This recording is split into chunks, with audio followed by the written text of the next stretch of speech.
Hi, everybody. Good morning. This is my first podcast.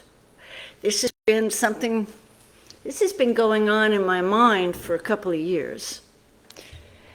When I came up with the idea that there's got to be a way for people who can't afford therapy, or people who are afraid of therapy, or just shy of it, well, that's a form of fear as well, but that there needs to be a bridge, a way to reach those people, because everybody deserves mental health and they deserve to get help and assistance. You didn't get where you are by yourself, by the way. You had a society, you had a culture from 0 to somewhere between 7 and 12. Everything that you took in your life, and think about this, everything you took in your life, through your eyes and ears and all your senses, you experienced that as truth. You did not have critical thinking skills to question it.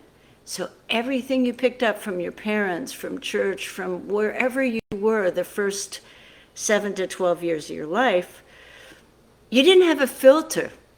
It was all truth and it went right into the subconscious mind. So you think that you're being independent, but in fact, we've all been programmed. And then the hard part, or the challenge, it's not hard, it's just the journey to return to self, is to undo all the programming that's taken place since birth, or actually since the fetus, because we're picking up things even in the fetus. And then to go from there to a consciousness where you start to develop critical thinking skills. It's the time where you start to say, well, I don't know if I agree with that. You start to question, that questioning mind. When I was teaching graduate school psychology, I was amazed at how many students that had gone just straight through college and then right into graduate school without any life experiences didn't have critical thinking skills, or they weren't utilizing them. They just wanted to know what the answers were going to be for the test. They didn't have that questioning mind, and almost as if they were afraid to get it wrong. And so part of our healing is recognizing that we're on a journey. We can't get it wrong. We can just choose between all the different routes. It's like we're at a crossroad all the time, and we're getting to choose whether we're based on whether we like something, don't like something. We're constantly choosing. A lot of that was programmed, and you think it's you, and you go, well, that's just me. Well, that's like saying you haven't changed since you were 2, or you haven't changed since you were 10 or 20, or however old. When you think back, you've been changing with your will or against your will. You've been changing all these years anyway. So the difference is, are you going to go through these changes consciously with awareness, or are you just going to keep going along in a programmed way where you feel stuck? When you feel stuck, you are stuck. It's not just a feeling, it's because you are. Your body is letting you know that you're not in alignment, you're not free. It's trying to let you know. And if you have one of these minds that say, well, yeah, but I have to fix this by myself, don't you think that if you could have fixed it by yourself, you probably would have done that already? I don't think most people who are suffering are choosing consciously to suffer. They're just suffering because they feel victimized to whatever is going on in their minds, or what's going on in their life, and how they're thinking about it, and what they're projecting onto their screen or onto their reality. So remember, you can have as many people as you want experiencing the same thing, and each one is going to have a unique experience based on something that is beyond just the experience itself, but how it impacts you. Thoughts are things. I want you to think about that for a second.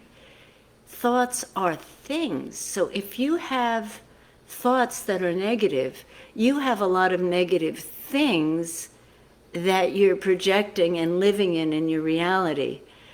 And you're feeling, and they don't feel good. They're lower frequency.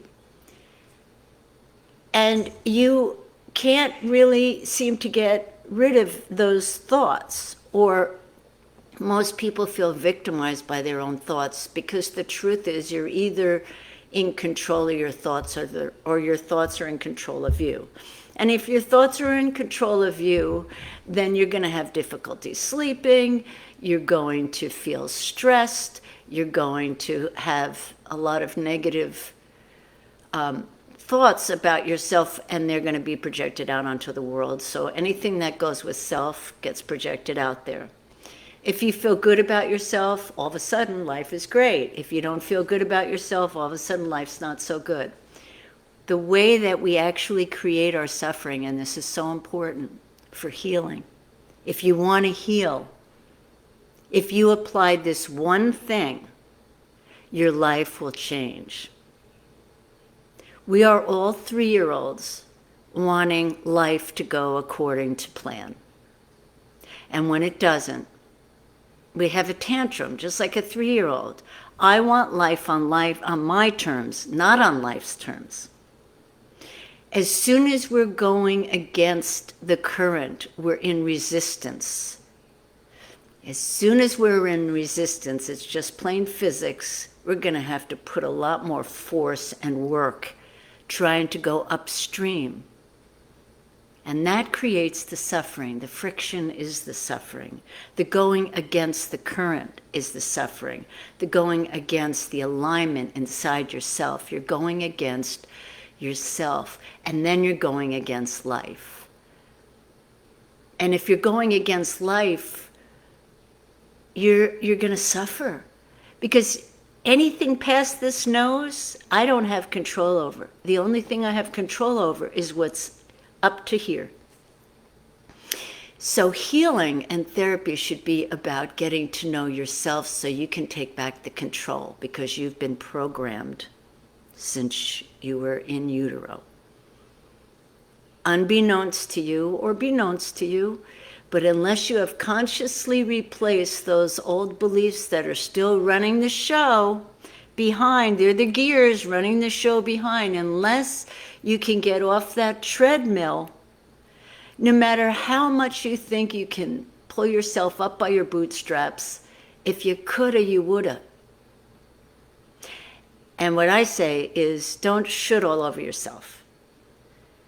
We all need assistance, because we didn't get here by ourselves. It's not just your responsibility to pick yourself up by your bootstraps. It's your responsibility to get assistance from everyone else that's also going through something. Because if you think you're unique with all your feelings, you're not. I doubt there's a feeling that you have that I have not myself experienced. So part of healing, the biggest step in healing, is to recognize that you're willing to do anything to heal. When I was bedridden and sick with what I was told was an incurable autoimmune disease, I was sick for about a year, bedridden most of the time, until I got so angry at the idea that I would have to give up my life and go home, and I was in my 30s. Late 30s, and I thought, this is like death. I'm too young to die like this, where I get to be alive but have to be back at home and be taken care of. No. So I made a decision. I'm going to heal from this, and I don't know how I'm going to do it, but I am going to do it. I had no idea. I said, I'll start just saying yes to everything. And I did.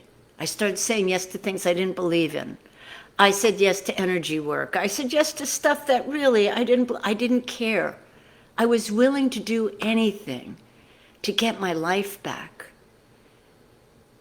When you get to that place where you make a decision that you're willing to do everything and anything it takes to get well, you will get well.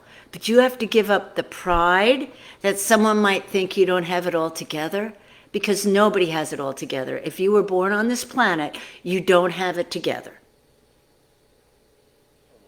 We weren't set up on this planet to have it together. We were set up on this planet to learn. And to learn means that you have to be willing to take risks and make mistakes and feel like you've fallen on your face, when in fact, it's the only way through this. It's the only way to achieve what you came to achieve, which is higher functioning, higher learning, evolution. It means leaving behind that pride and that ego that says, you're smart enough, you can figure this out. Well, if you were smart enough, then you'd realize that, I've tried everything and it hasn't worked yet. So why don't you try something new, something different? And it may or may not be therapy. I don't know what it's going to be for you. But if you think you can do this life and get well and healed all by yourself, you do have to do it ultimately by yourself, meaning you are the one that's going to make the decisions. You're the one that's going to decide whether you're going to apply a principle or not. A principle of positivity, let's say. A principle of self-love. A principle of reaching out when you know you've tried things and it doesn't work. And then I know there's the issue of reaching out to the right person. So pray about it, or go within and ask your higher self, ask your soul, whatever it is that you believe is within, that's God connected or source connected or universe connected. But that energy that is beyond that watches everything that you're doing, that observer, that's the one. That's the real you, the quiet, not the voice, not the words, the one that's observing everything. You have to trust with your intuition that when you go to seek help, whether it's from family, friend, therapist, professional, doctor, whatever it is, that connection that you have with that person is paramount to whether or not you're going to benefit from the connection. Try to have an open mind, and if it's not a good connection, trust yourself with that.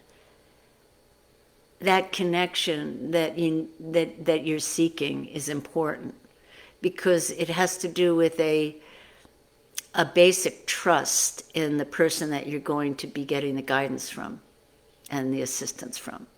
And if it doesn't sound right to you, if it's your pastor or somebody that you just feel like, you know what, that's not going to work, trust yourself with that. But don't stop there. Keep seeking until Spirit has placed in alignment with you someone who can take you to the next level, the next step, the next part of your journey, so you can move on and get out of the stuckness and start to do the healing. The body knows how to heal, but you have to get out of your patterns. And to get out of your patterns, that's the part. Seeing the woods from the trees? Not without assistance. Yeah. So when you finally give up pride, you'll be able to start real healing, because pride is not your friend. It's not the truth of who you are. It's just a barrier between you and being free to be yourself. That's the channel. Free yourself. You can do this with direction and guidance. But if you haven't gotten there so far, just recognize that I don't really know anybody that gets there all by themselves. Not unless you want to be a monk and go meditate. You can get there that way. Absolutely. So free yourself. And I'm going to start to do questions and answers. I'm going to have former clients come on and talk about their process for those that have little faith in the process, which I have to say, I can't blame you. If you've had a bad experience or just heard a lot of bad things, there have been a lot of bad therapeutic experiences. Good cops, bad cops, good therapists, bad therapists. The point is, don't let anybody get in the way between you and your healing. No one. You are your responsibility. You are the most important being on the planet. You matter. You matter to the universe. Your presence here is not a mistake or an accident. Your presence here was planned. You're so needed. You're so wanted. And you have a purpose for being here. We just have to learn to get out of our way because of the programming and conditioning we've all gone through. And it's a process. You can't see the woods from the tree. So reach out. Don't go through this alone. It's unnecessary, and it's a lot of suffering. It's a lot of resistance to life. We need to accept life on life's terms, and that's when the suffering ends. We need to accept life on life's terms, not the way we want it. Because I don't know about you, but when I want something and it doesn't go my way, I get so frustrated. I used to, not so much anymore, thank God, but I used to get so frustrated, and then that frustration would lead to anger. Why? Because things didn't go my way. How is that any different from a 3-year-old? It wasn't, and it isn't. We're just little kids doing the best we can on this planet while we're here. So give yourself a pat on the back for just even being here. And get the assistance, get the connection with other beings. So you don't do this alone. There's no reason to do this alone. This is not a time of doing anything alone. This is a time for people to come together, a joining.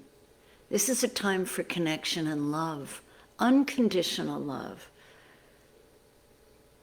Loving you just where you're at, knowing you can't stay there and you're not going to. Even if you wanted to, you can't. That's like saying, I'm not going to grow anymore. Whenever people say, this is just the way I am, it doesn't exist. We are not just one way. We are any way we choose to be from moment to moment and second to second. We get to change. We get to choose differently. That's how powerful we are. Our animals that are pre-programmed, but hardwired pre-programmed, they don't get to do that too much. Maybe they get a choice of food or get a choice of how to get their treat or whatever. But they don't have the choices that we have. We can go in any direction we want. So why choose a direction of suffering? All you need are some tools so that you can become aware of how you're producing that suffering so that you can unproduce it, so you can cease it, so you can say, I'm not going down that road. I know where that road's going to take me. Nope, not going to do it. I accept things where they're at. I may not like it, but I'm going to accept this where it's at and just go with it. And lo and behold, most of the time I get a chance to see the benefit, the beauty in the plan that wasn't mine. I just gave it enough time and trusted. I trusted in life. We need to trust in life, and life has not always been so kind to us because of the way we've been perceiving it, the way we've been conditioned. Yeah. I look forward to doing a lot more of these podcasts. I'm going to be covering everything from panic attacks and anxiety and depression. I'm going to have questions and answers. And I'm planning on doing this live every Thursday at 11 to 12. 11:11 actually. I'm going to go from 11:11 to noon on Thursdays. So I hope you join me. If you find this beneficial, send it to somebody else. If you find it beneficial, come on to my live sessions and ask questions. Also, feel free to email me at my email address and ask me any questions. I'll put it on a list and I will answer those questions, each and every one of them, as I get to it in order. So feel free to also write me your questions and I'll answer them as it comes up. Anyway, it's really amazing to be doing this finally after several years of seeing myself. Have you ever had a picture of yourself, seeing yourself somewhere, and then several years later you're finally doing it, or you're finally being it, or it's just, wow. It's kind of feels like magic. It really does. Anyway, love to you all. You are me and I am you in the law of oneness. And I look forward to talking with you next week. I believe I'll probably have a guest, a former client that's going to talk to you about their process. So hopefully you'll join me for that. All right, thanks so much. Bye-bye.